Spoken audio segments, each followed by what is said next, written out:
Kush merr abdes mirë ashtu siç duhet, i falen të gjitha gjunahet. Hadithi i parë. Hadithi i dytë. Kush merr abdes mirë ashtu siç duhet,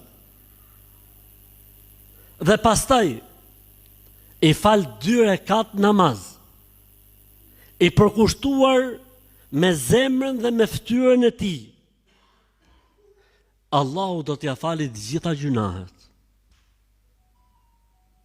Të hadithat transmeton Ukbe ibn Amir. Ukbe ibn Amir thot, ruaja delet dhe shkova ditë me vonesë dhe pejgamberi sa po thoshte këtë hadith. Foli ky kur ngjoi pejgamberi sa që tha kështu, tha, sa mirë, i doli nga shpirti. Tha Omeri, prit ta se s'ke ngjuar diçka se erdhe me vonesë. Tha çfarë tha më përpara? Tha pejgamberi sallallahu alajhi wasallam, kush e merr abdesin mirë ashtu siç duhet, siç e përmenda unë fillim, me tresh.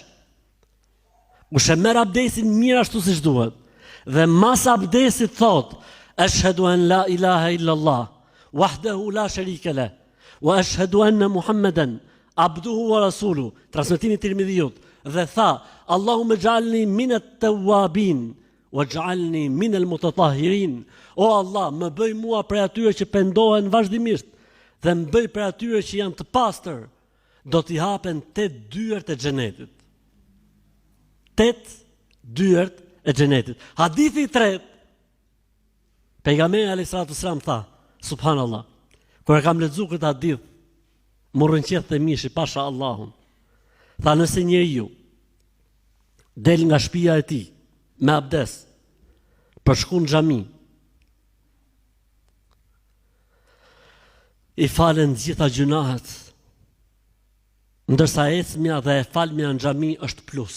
Allahu Ekber. Allahu Ekber. Vetëm me dal me abdes për shtëpie, e më unis drejt xhamis të falen gjitha gjunahet. Po e ecmja, plus. Po e falmja në xhami, farzi, suneti, janë plus. Je pastru.